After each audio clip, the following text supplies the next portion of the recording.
એક ફેમિલી, એક ધોળિયો, એને આપણો ગુજરાતી પરિવાર બરાબર જલારામ બાપાને માનતો હતો.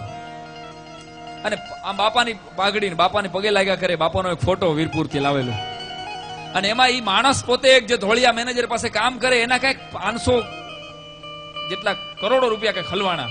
વાત મને શ્રદ્ધાનો વિષય તો પુરાવાની ક્યાંય જરૂર નથી.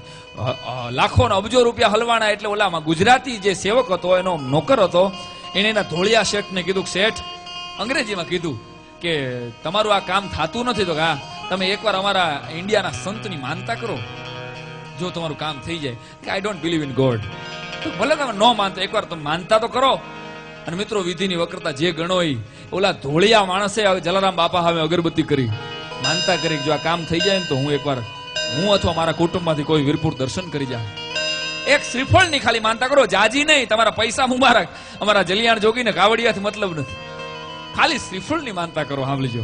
અને ઓલા ધોળિયાએ માનતા કરી. વાત કહેતા વાર લાગે, ટૂંકામાં વાત કરું છું.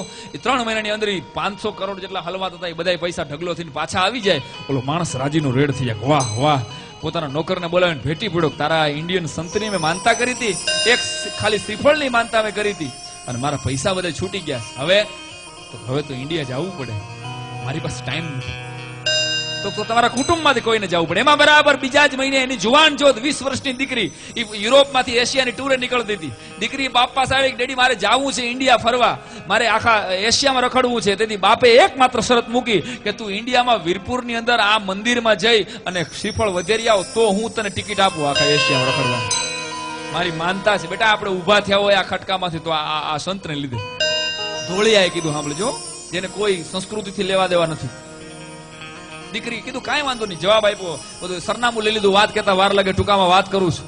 એ દીકરી વીરપુરનું સરનામું લઈ અને 20 વર્ષની દીકરી, જુવાન જોત દીકરી, દેવના ચક્ર જેવી અપ્સરા જેવી દીકરી, એ વીરપુરથી ઇન્ડિયન એરલાઇન્સની ફ્લાઇટમાં રાજકોટ આવે.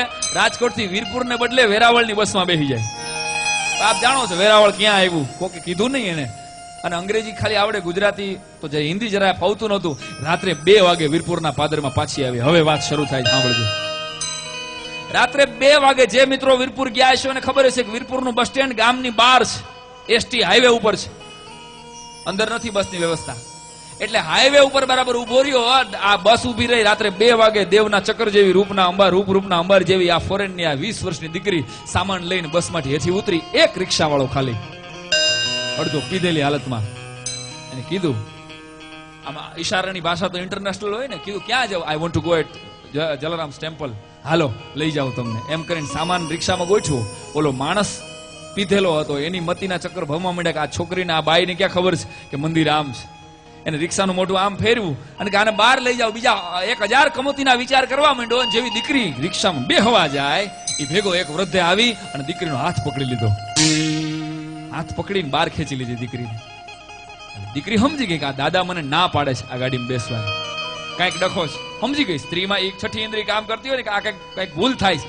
બધો સામાન કાઢી લીધો અંદરથી અને ઓલા વડીલનો હાથ પકડી, હાથમાં માળા હાલે છે, સીતારામ સીતારામ સીતારામ કરતો કરતો. ઓલા વડીલ સમજતા નથી અને દીકરીનો હાથ પકડીને ધીમે ધીમે 15 મિનિટનો રસ્તો કાપી અને મંદિરના દરવાજાની શેરી આવીને એમ ઓલા દાદા એમ કહે છે કે બેટા તારે જાવું છે ને, મંદિર જો સામે દેખાય છે. ઓલી દીકરી આવે છે, રાત્રે જઈને ઉઠાડે ટ્રસ્ટીઓને કે હું લંડન થી આવું છું. ફટાફટ બધી વ્યવસ્થા થઈ જાય. ટૂંકામાં વાત કરું છું. અને હવારનો પોરતા હવે સાંભળજો, વાત કહું છું હવે શરૂ થાય છે. શ્રીફળ, સાકર ને અગરબત્તી 21 રૂપિયાના હાથની માલિકો લઈ અને દીકરી કાટ કરતી પગથિયા ચડે. જલારામ બાપાનું જે મંદિર છે, મંદિરની અંદર જે ફોટો આપ જોવો છો, એક માત્ર જલારામ બાપાની હયાતીમાં રોબર્ટ નામના એક અંગ્રેજ અધિકારીએ કેમેરામાં પાડેલો ફોટો છે. એ સિવાય બીજા બધા સ્કેચીસ છે, એના દોરેલી ચિત્રમાઓ છે. પણ બાપાની આંખ જરીક ત્રાસી થઈ ગઈ છે. જાઓ ત્યારે વીરપુરના નાનકડા કલાકારને યાદ કરજો. ઓલા વિનંતી કરી બાપા એક ફોટો તમારો પાડવા દો, કારણ કે તમારી યાદી રહે. 200 વર્ષ પહેલા જેથી કેમેરાની શરૂઆત હતી, તેથી રોબર્ટ નામના એક અંગ્રેજ અધિકારીએ ખાલી ફોટો પાડ્યો. એ ફ્લેશથી બાપાની આંખ જરાક ત્રાસી થઈ ગઈ.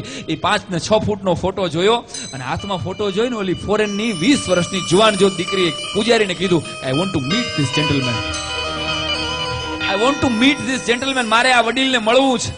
એટલે પૂજારીએ દાંત કાઢ્યા.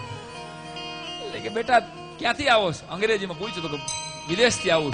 તો કે આ વડીલ તારે જેને મળવું છે ને એને તો દેવ થઈ ગયા ને 200 વર્ષ થયા, તેથી હાથમાંથી થાળી પડી ગઈ. ના હોય તો કાલ રાતે 2 વાગે મારો હાથ પકડીને મને આજ વડીલે રિક્ષામાંથી બહાર કાઢી દીધો. આ આ જ પાઘડી, આ જ કપડા, આ જ માળા હતી ભલા માણસ. અને તેથી પૂજારીઓએ આવી અને દીકરીનો હાથ માથે હાથ મૂકી દીધો કે હા, તારા હાથમાં જલારામ જોગી ભલા માણા, આ દેશની નહીં પરદેશની દીકરીઓની આબરૂની જે રક્ષા કરે આ જલિયાણ જોગી ભલા માણસ, એની વાતો કરીએ.